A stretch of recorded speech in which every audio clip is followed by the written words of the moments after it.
Well, welcome everyone to week 4 of the MCIC series. This is a virtual conference series hosted by the Department of Campus Climate.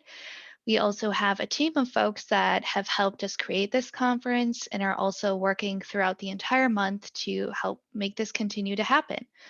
I'm proud to share that as of this morning, we have 535 people who have registered for the MCIC series. We last week actually had to extend our kind of contract with Whova so we could have more registrants, which is always a good problem to have. So I want to thank you all for being here today, and for those who are able to continuing to engage either in the live sessions or through our recordings. Soon, Kaden will be sharing our community standards in the Zoom chat. We do expect folks to read through these community standards and also abide by them in all of the series offered throughout this month. At this time, I would like to ask folks to please mute your microphone when you're not speaking. This just helps reduce background noise and is also respectful for those who are presenting. Closed captioning will be made available for all of the sessions during the MCIC series. You should be seeing some live captioning at the bottom of your screen in a dark gray box at this time. If you do not, please click the button that says CC at the bottom of your screen. This might also be found under the More button, and click the option that says View Live Transcript. If you're having any difficulties viewing the closed captioning or have any other technical related issues, please message us in the Zoom chat or reach out to us through our Campus Climate email address. As a reminder, this session and many others through the MCIC series will be recorded. This is being done to make the sessions accessible to those who cannot attend live and also for those outside of the UW-Platteville institution. Recordings such as this one will be available up to 3 business days after the live session occurs, and those can be found on our Campus Climate YouTube channel as well as on our SharePoint site. Lastly, if you have any questions, comments, or concerns throughout this session today or anything else related to the MCIC series, please message us either publicly or privately using the Zoom chat. Also, our Campus Climate email address will be monitored throughout this session and throughout the month, so please reach out to us there. And now I would like to introduce our session for today. So this is being hosted by the University Bias Incident Team and is entitled University Bias Incident Team Trends. This presentation will provide an overview of the UW-Platteville University Bias Incident Team, or UBIT for short. This includes who we are, what we do, and how to file a UBIT report. Most significantly, we will provide an overview of data and trends from 2016 to present, with a special emphasis on the fall 2020 semester. This session will be led by Laura Franklin, Linda Mulroy-Bowden, and Angela Miller. And at this time, I'm going to turn things over first to Angela Miller. So thank you, Emily, for that introduction and all of the detailed work that goes into ensuring we have as much access as possible for these sessions. So truly appreciated.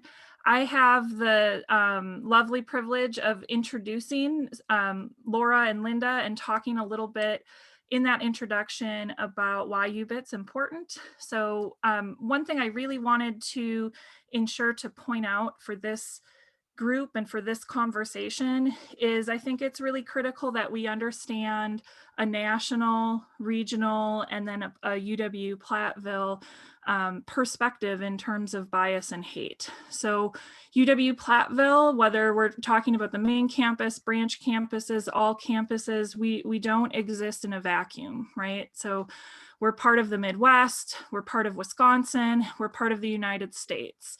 And that is really a landscape to just have an awareness of in terms of you know, there's no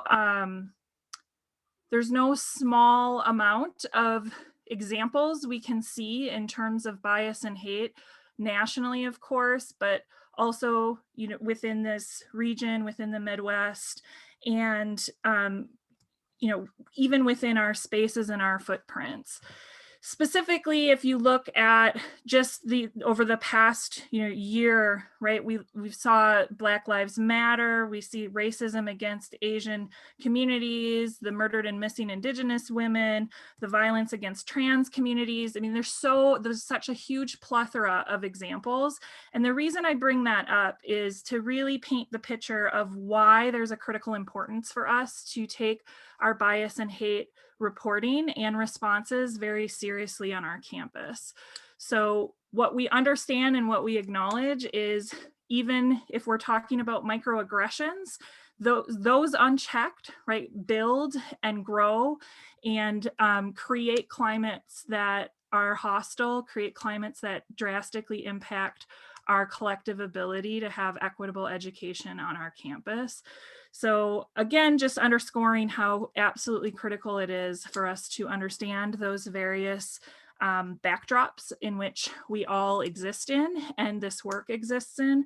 The work that happens within our University Bias Incident Team is not easy work. There's a lot of folks across campus with specific roles that are comprised of that team, and there's a lot of intentionality into who those members are and what processes they hold. And Linda and Laura will go into that more during their presentation. Also wanted to just share with this group, you know, inevitably when we're having community standard conversations or when we're having follow-up based on a report, there is a consistent theme of hearing from folks sharing, well, wow, I can't believe that happens here, or oh my gosh, that really happens on our campus. And one of the outcomes of that proactive work, it really is this session and sessions like this of wanting to be transparent, wanting to communicate with campus that yes, in fact, we do receive reports of bias and hate. Yes, in fact, that folks on our campus have these lived experiences within our spaces, and wanting to ensure that we all have an opportunity to learn more about the patterns of who's targeted, what those experiences look like, and the impact that has on individuals. Specifically for really underscoring the fact that we are all part of the community and we all have a role to play in that. Right, so there's an opportunity with the more awareness that you have and the more understanding that you are aware of within your own spaces on our campus community, of how you can make a positive impact for the campus with campus climate. So with that said, I also want to acknowledge we have our Chancellor Dennis Shields here today.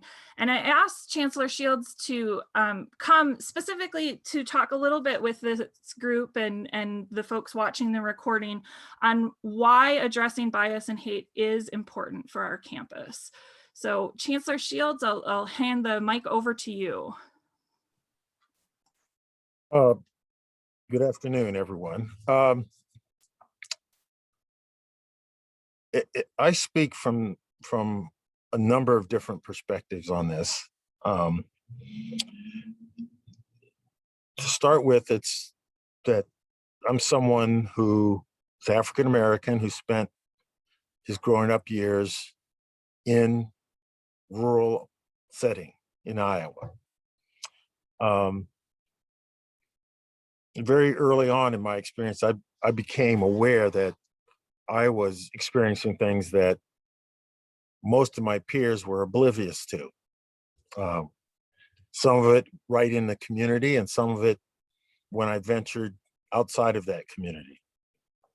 I also come at this from the experience of having been a college student, a graduate student, and then spending my career in higher education. So I've seen it from that lens, and I've seen it from the lens of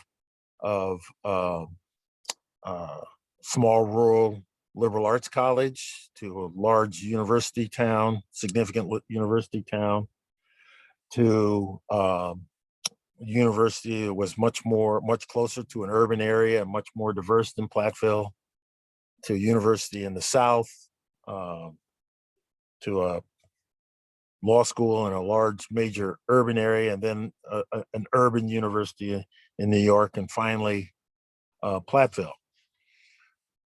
What I can tell you is these incidences of biases happen in every one of those settings.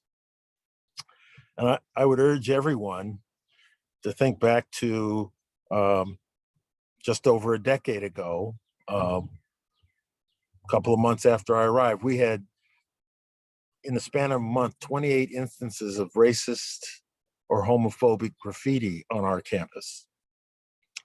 And it caused quite an uproar my first term on campus.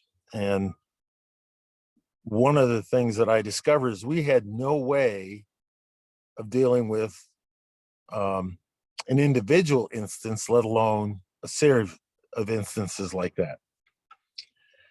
And thus the genesis of our bias response team. These events are going to happen. And the impact that they have on individuals can be tremendous, whether they decide to stay in this community as a student, whether they decide to stay here as a professor or a staff member, or just the nature and quality of the experience they have in this community. Now, having grown up in a small rural community, I know that everybody thinks, well, that can't happen here. It's not true.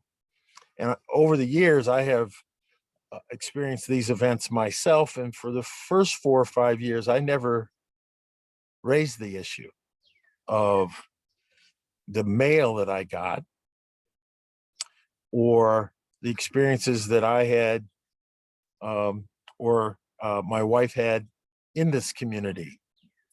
Now, for the two of us, we're pretty far down the tracks, and it probably doesn't deter us too much. In fact, I probably wouldn't be sitting here as chancellor of this institution if I was going to be discouraged by that. But if you're an 18-year-old freshman or a new faculty member or staff member on this campus, your whole experience here can be colored by whether or not somebody uses a racial epithet in your direction, or you get some disconcerting mail, or you see graffiti on a wall, or somebody hollers at you out of a window. It is hard for anyone to imagine what that experience is like. The very least we can do is provide an avenue for them to alert us to this challenge that they're facing, and to help them deal with it. That's one side of it. The other side of it is, and perhaps this reflects a more positive attitude than the evidence suggests that I should have, is that I believe that most people, in many instances, would prefer not to have themselves thought of as being racist or homophobic, or that what they're doing is racist, homophobic, or unwelcoming. And this process provides an opportunity to have a conversation about that, so they begin to realize the impact of what they do. Now, I'm certainly not a Pollyanna. I know that some people really don't care, but I think that's a very small fraction. The third point I'd make is in the longer term impact that it has on society. Learning these lessons in this environment, particularly for our students, better prepares them to work in a multiracial, multi-ethnic, and diverse democratic society, raising their awareness of how what they say or do impacts others, and how they respond, and the kind of community they support makes a significant difference. So I'm proud of the work that we've done. We certainly haven't had the experience that this campus had my first few months on campus. But it's important to note, and the work that the bias team does is that it hasn't gone away. Just because it's not as obvious as it was my first few months on campus, doesn't mean it's not still happening. Doesn't mean we still don't have an obligation to be vigilant about making sure this is the kind of community and university experience that we want it to be. So I'm grateful to the people who do this work every day. And I'm grateful to the people on campus who are responsive to this, and particularly the ones that are showing up to learn more about what the recent trends are. So, thank you. And thank you, Chancellor Shields. I am now going to move us towards Linda and Laura are going to provide some reporting specifically. One thing I just want to point out before I hand it off to Linda and Laura is we've intentionally had co-conveners of our University Bias Incident Team, which is both Executive Director Franklin and Executive Director Mulroy-Bowden, specifically acknowledging that Chief Student Affairs Officer role and wanting that to intentionally partner with our diversity, equity, and inclusion. So that is why we have those co-conveners. And why I want to point that out is it's emblematic of the work that happens in the University Bias Incident Team, of appreciating and understanding it's not just work that needs to happen in the space of diversity, equity, inclusion as a division, right? It needs to happen across every element of what we do on campus, and we all have a role in that. So that's my intro to Executive Directors Laura Franklin and Linda Mulroy-Bowden, and I'm excited to pass that off to them so that they can share more trends, information about the team, and how to ensure you're an active part of creating a positive campus climate for us. Thank you, Angela and Chancellor and everyone who is in attendance today. We do have a PowerPoint presentation where we want to share some data with you, but we are going to start out and ask you to take a little poll along with us so that we can gather a little information prior to getting started. Okay, and folks should be able to engage with the poll at this time. Just a few quick questions.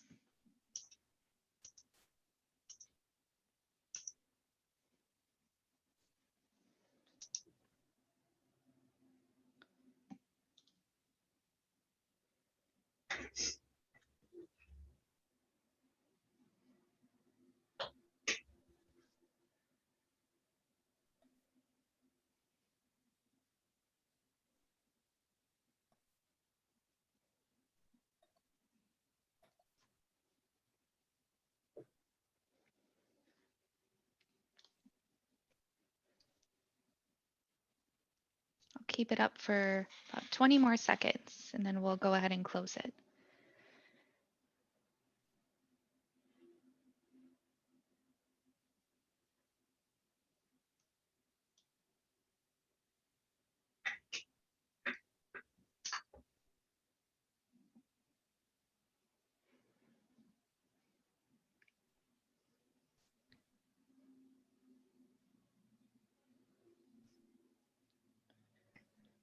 All right, we'll go ahead and end the poll and share the results.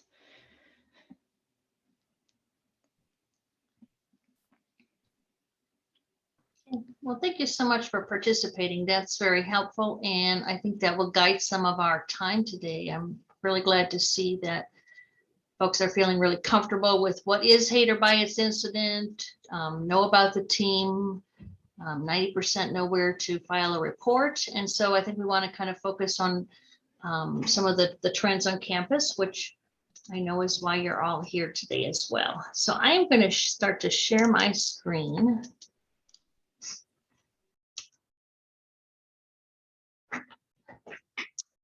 And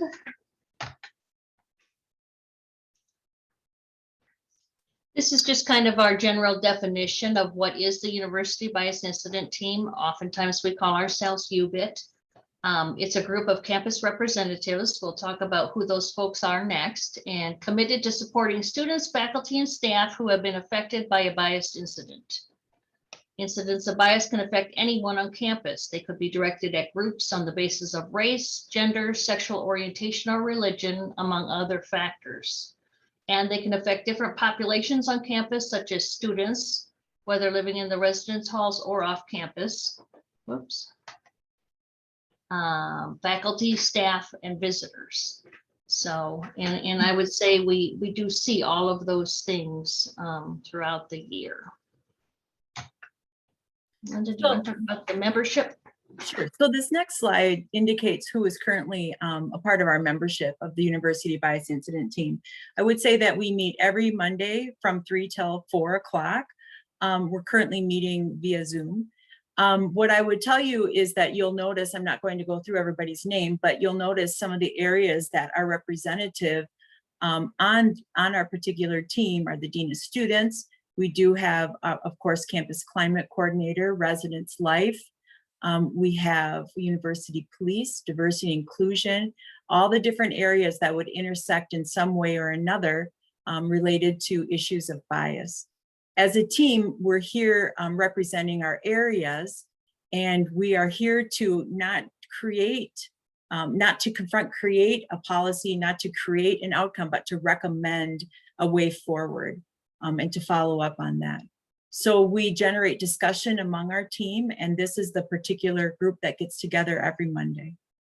We have the 2 co-conveners, as we already indicated, and that's Laura and myself. And 90% of you already knew this, so that was great, but you can file a report at any time by visiting that particular URL, and that is available, on the Campus Climate website, as well as several other websites where we host that link. One of the things I also wanted to go back to the membership real quickly to say, you'll see that there was represented from several different, what I would call conduct areas. And that would be the Dean of Students area for student conduct, human resources, if we happen to have a faculty or staff concern.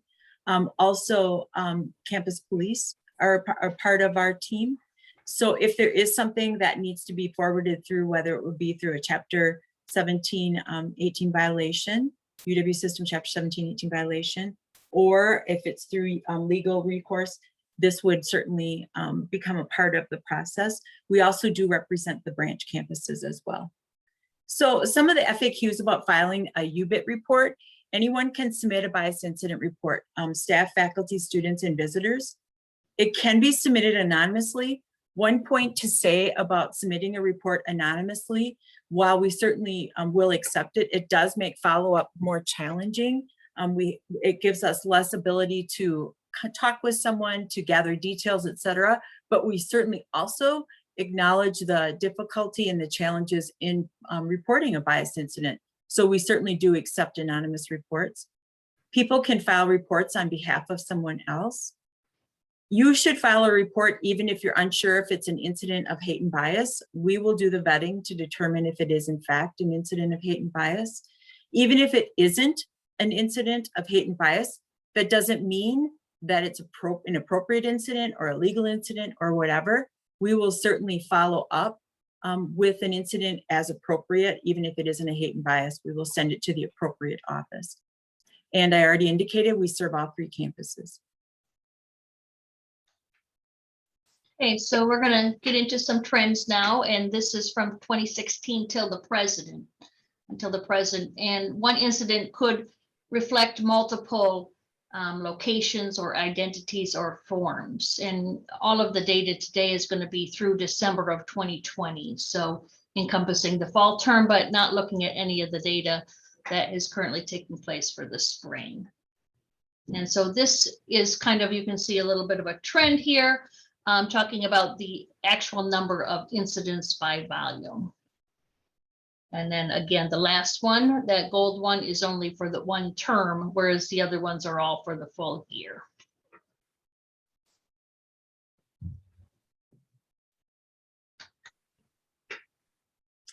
These are the trends in identities and top forms of incidents. One incident, just to give you some insight, can represent multiple locations, can represent multiple targeted identities, and multiple forms. And you'll see that when we get into the types of the forms of incidents. The findings represent reports through December 31. The top targeted identities are race and ethnicity, sexual orientation, gender identity, and national origin. The top forms of incidents are written, verbal, vandalism, and email. And you can see how there can be intersection among those.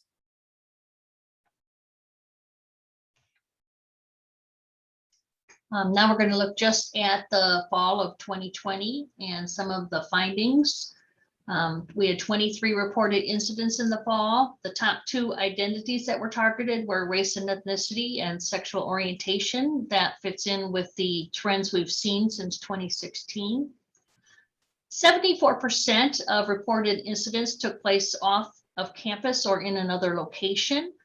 I do think that had a lot to do with the remote learning that we have been taking part in during the fall term. And so that might have been a little bit higher than usual.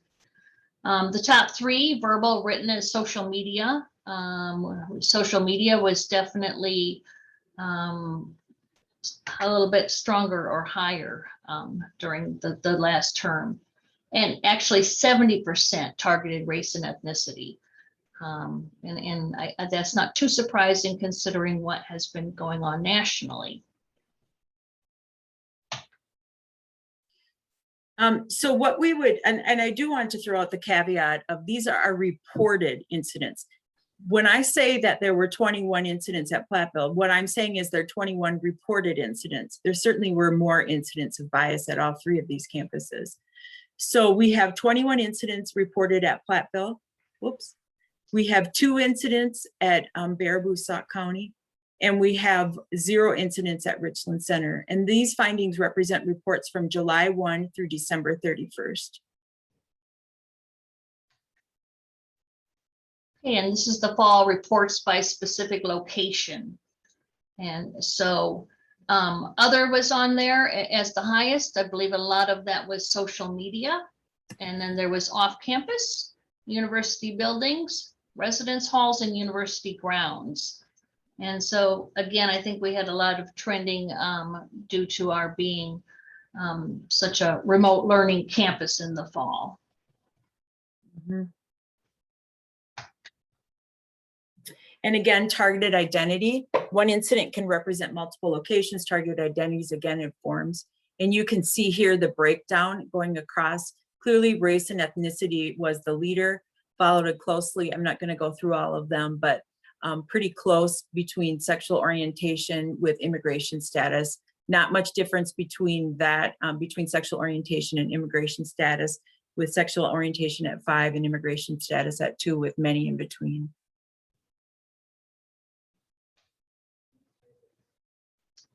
Okay, and this goes to the form or the type of incident from the reported incidents. You can see that written, verbal, and social media were all trending towards the top there. And we have other forms in email and so on down the line.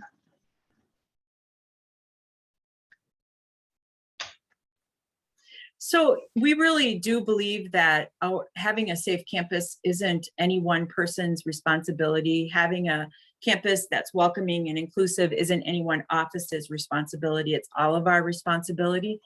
So we always wrap up these types of presentations with a call to action, acknowledging that hate isn't a value at our institution, learning and informing others about our team and reporting form. It's discouraging when we hear people say things like, well, I had no idea that there was a team like this or how to report something like this. Anything you can do to help us as we continue to get the word out would be helpful. Being an advocate for change. If you attend a session like this and then go out and hear a joke or hear some biased language and say nothing, that's not very helpful to creating a climate of inclusion. Modeling inclusivity in the spaces you occupy. Again, if you are hanging out with people, or if you aren't confronting colleagues, et cetera, about the kinds of language they're using or the ways that they are interacting, again, that's not creating a climate of inclusivity. So these are some of the calls for action that we have as a university bias incident team, as we all strive to create welcoming and inclusive communities.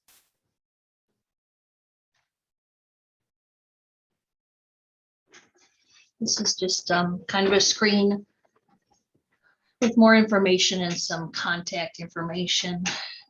Certainly, it does take all of us. We're the team that does meet and vet the reports, but it takes the entire community in order to come forward with the reports.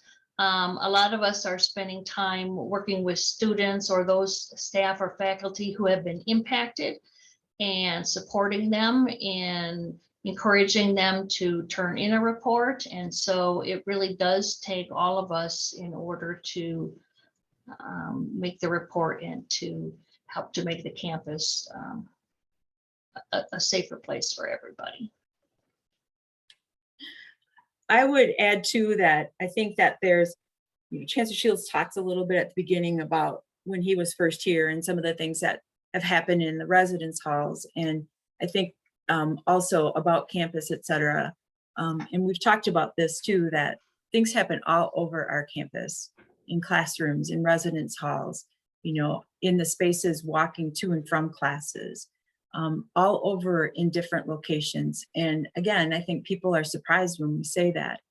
But if you ask our students and our faculty and staff who are from underrepresented populations, if they're surprised by it, they would tell you no, they are not surprised by it, because it's an everyday kind of an occurrence to them. So I just really encourage you to listen to the experiences of our staff and students who are part of those communities, and be open to hearing that your experience, if you're a part of a majority population, is very different on campus than our underrepresented students and staff on campus. And I just think it's important to step back from being shocked and surprised, and then rather than just listening and trying to understand.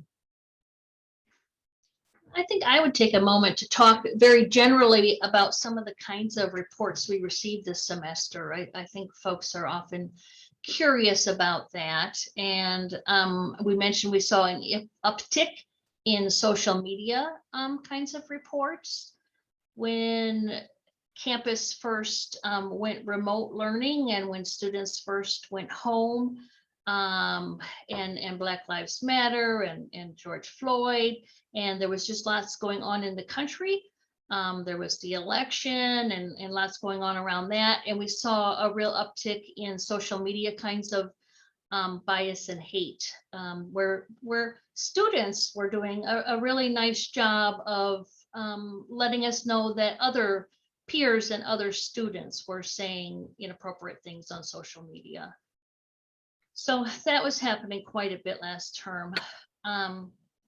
I think we maybe all saw the email that went out at one point from the chancellor when a student organization had a Zoom, I'm not sure I love that term, but a Zoom bomber kind of situation come into a student organization on campus.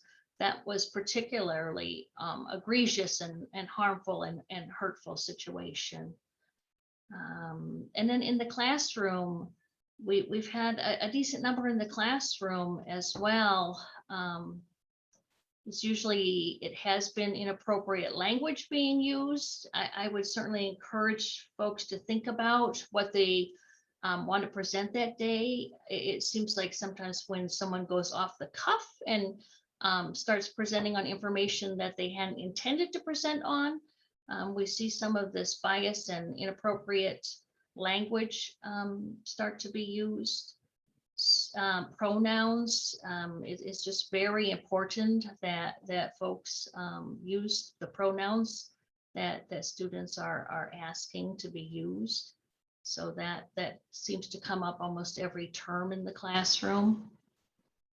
We've also had some of our women feel like their opportunities or the way they're treated in a classroom, specifically in a classroom that would traditionally be a male-dominated classroom, is different than the way the men have been treated. We've also had some residence hall community type situations related to postings that have been vandalized, etc., with targeted words. Trying to think of others. Well, and I do want to point out again that things are extremely underreported. Extremely. I can say, you know, supervising the disability office, and there's a lot of reasons why things are underreported. But there's a lot of bias against students with disabilities. There's commentary when a student requests an accommodation. There's thoughts and comments on whether a student should be in a particular major or area.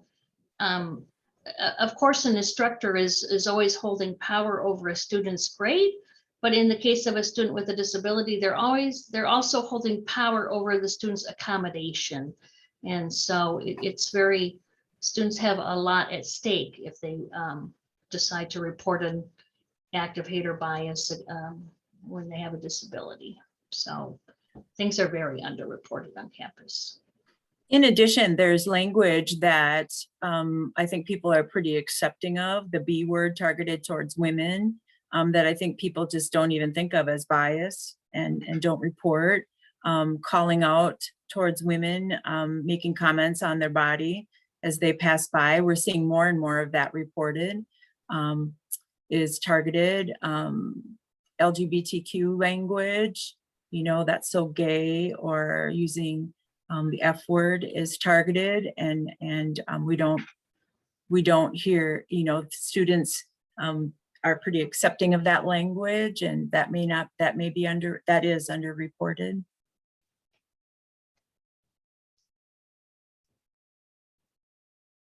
I think we want to kind of stop and provide some space for questions or comments.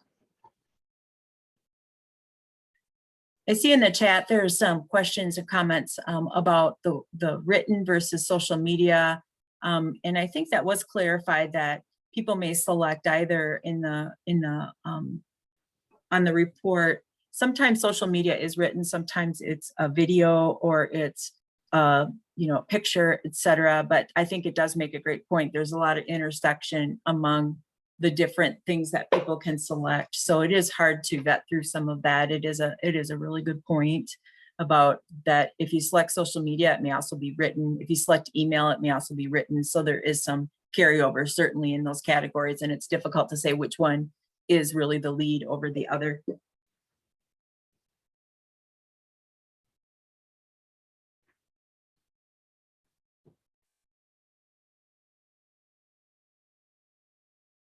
I think we have a couple of whiteboards where we wanted to maybe engage some conversation. So we'll have Emily help us with that.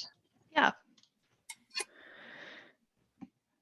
So the first question we had was, what surprised you about this data and information? I just want to share that I have made this whiteboard anonymous, so please feel free to engage. If you remember, the way that you engage is view options and then click annotate, and then you should have some ways to either type or use stamps. If you're viewing this through Whova, please just privately message us in the chat or publicly if you feel comfortable.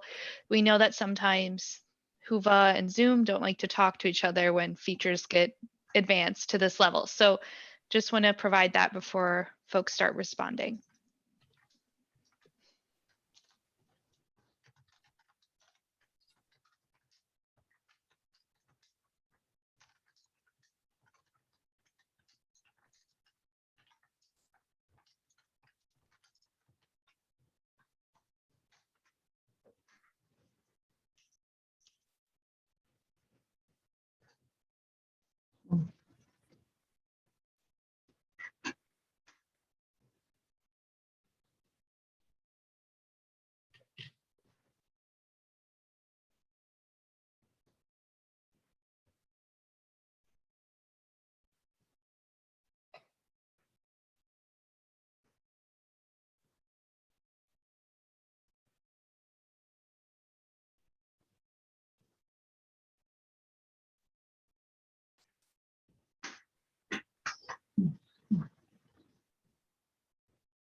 So generally a pattern on people expressing that they thought that the incidence would be higher, the reported incidence would be higher.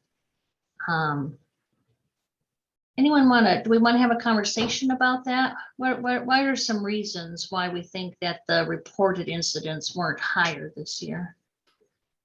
I would say for the residence halls in particular, it's our occupancy. We have far fewer students on campus this year due to COVID.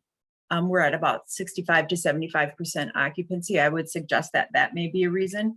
I also might suggest that some of the COVID restrictions with common area space kinds of restrictions, et cetera. I also think that, there's less ability for people to gather, and some of that group mentality may be challenged. Those are just some of the things that I may say. Other thoughts?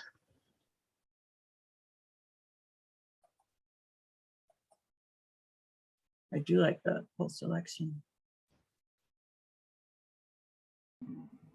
This is Teresa Miller. Maybe another thought I have is that when people are going through a trauma, and this last year has been a lot of stress and a lot of overwhelming changes for a lot of people, sometimes they might be just in reaction mode and not necessarily thinking about reporting or thinking about those resources on campus. Thank you.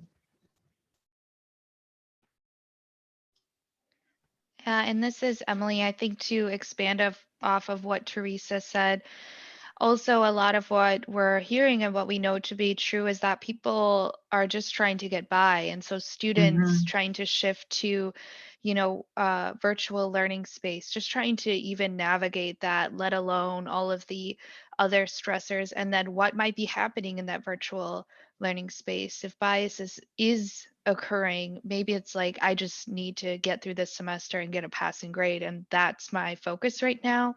And I think same for staff and faculty, like I just need to concentrate on continuing to do the best I can in my environment. And although these things might be happening, there's so much else at stake right now, and so many other things that are very hard to navigate. Thank you, Emily.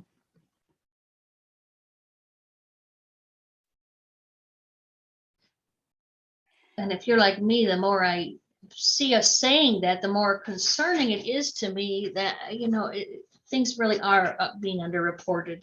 And I do think each of us have a real role and can impact that. Visiting one-on-one with someone else and offering support. I will say that if a person is not wanting to report themselves, you are welcome to file a report anonymously on behalf of someone else. That lets us know, and again, we can't follow up with the student then, but it lets us know. And sometimes those reports alert us to patterns or things that we now know are continuing to happen in a particular environment.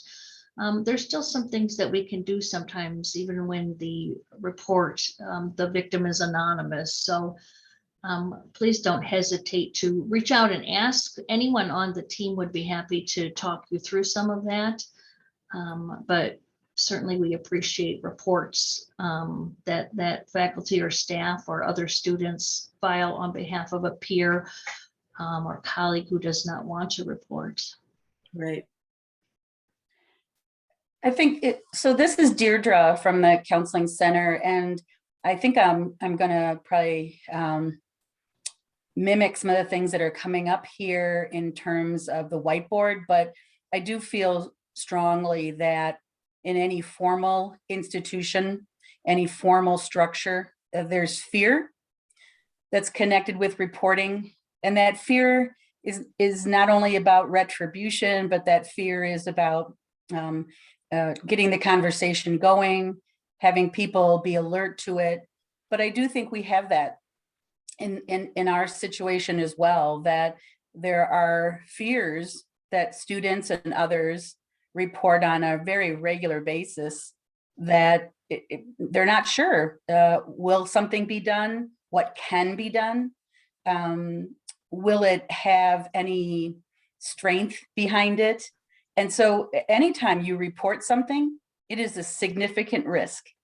Mhm. And I think it's real serious in terms of whether students feel that risk is worth it sometimes. And unfortunately, that's a real shame, but I do feel strongly about that. Thank you, Deirdre. I I'm had, not- oh, go ahead, Laura. No. One thing I wasn't sure we had made clear too is that we do kind of have an approach with all of the reports that we're working. It's very important to us to lend support to the victim of the hate or bias, as well as to have a discussion and take action, whatever that might look like, because it does vary with the person who is being accused of the hate or bias. So we do work on both sides of each report. And we did have a private comment come in related to this question. So they said people don't report or may not feel safe reporting or might not feel like follow-up is meaningful. And then just wanted to reiterate the chat just for recording's sake so people know what's in there. I believe the lack of reporting is also influenced by the national climate, with people in power getting away with incidents of hate and bias. It is forms of a why bother mentality. I won't get the support I need. Nothing is going to change. Why bother? And one question that was posed, are there any national statistics or averages on how many incidents usually go under or unreported? It's a great question. I am not aware of national statistics. I will say that not every campus has a team like this. And so I think nationally things are going unreported and underreported as well. And we are really lucky to have this team on campus, but a mechanism does not exist everywhere on every campus to be able to report incidents either. Right.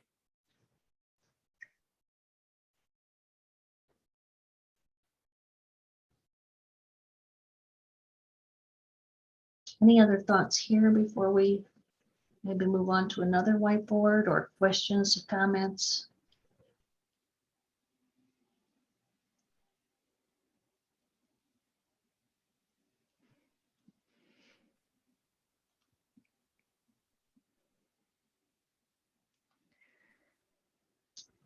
Emily, do we want to move to that last whiteboard we had? Yeah. The very last question. I think so. Yeah. Okay. So what are some things each of us could do to decrease hate and bias on campus?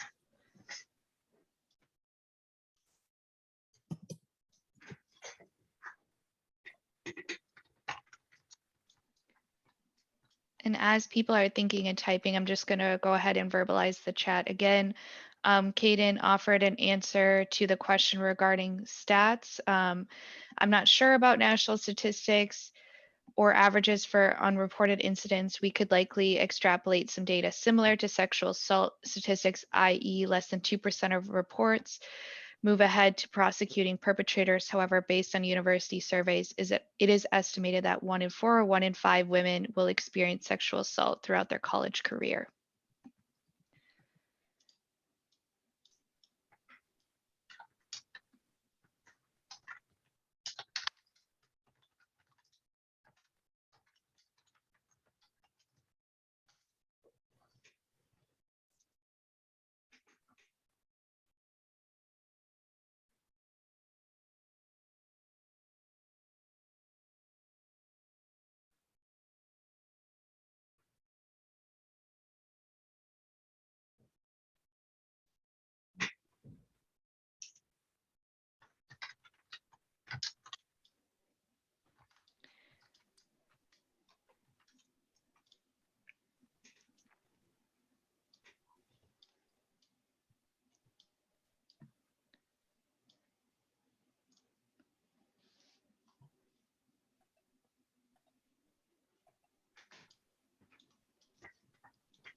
And just for the recording too, I'm just going to verbalize some of these because it won't pick up everything on the whiteboard. So some examples were continuing to build my awareness, lifelong learning, reach out to individuals when becoming aware that they are targeted, practice with knowledgeable folks on how to address bias in the moment. So I am ready if I experiencing it, listen to stories of others, I'm assuming without interrupting, education on intent versus impact.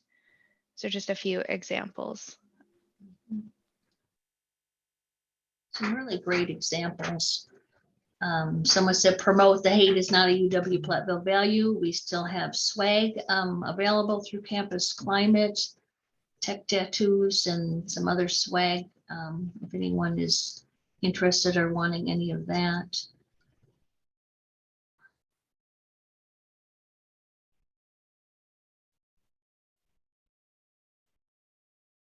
Yeah. Those are all great ideas. Mhm. I really think the challenging each other to really say something in the moment, particularly if it's in, you know, not particularly all the time. Students are going to notice if you don't. We all are. You know, I think it's really hard when we have this Midwest nice thing going on to not challenge things in the moment. And just to build off of Linda's point with that, so you heard the chancellor at the beginning of this talk a little bit about potential impact for the whether it's a student, faculty, staff who experiences bias. Remember, there's a potential impact for someone in that moment if a knowledgeable, helpful ally shows up in that space too. And the reason I bring that up is I hope there's an opportunity to really underscore we all have access and ability to be that for each other. And when we do that, there's a big impact that has as well. And hopefully much more of a positive impact, right? Of helping folks not feel alone, helping folks feel like we're living our institutional values and this matters to us, helping folks feel like if they are targeted, that there's others they can look to for support. Those are all really powerful impacts as well. So sometimes I appreciate in the large kind of view of all things bias and hate, it's easy to feel overwhelmed. And in this space of what can I do? And what I would offer as an opportunity to reflect and really engage in for each one of us is what you can do is continue to build your own skill and awareness. So in moments where you do perceive and experience some inequitable behavior or bias and hate behavior, you can have a powerful impact in a positive way of being an active ally in the moment. So just underscoring those points that folks have already shared. Yeah. And I guess too, so this is Deirdre again. I'm thinking also that when we talk about what we can each do, so to me, there's an individual component, and then of course there's more of the institutional component. And so making sure that we're available, but I'd also like to really stress the concept of speaking to issues, taking lead in speaking to issues so that even though this kind of a presentation might only happen once a semester, that we're speaking to the incidents, to the things that are happening on campus, and that we're continuing to educate students about how this campus feels about those things. I think that's really very important. When you start a campaign, it can be very hard sometimes to continue that campaign for a long term unless everyone is behind it. Thank you. We are almost out of time. Does anyone have any last comments or questions? I know I can stay after as well, and not sure about Linda, but we'll stay after if someone has anything they want to talk about in a smaller environment.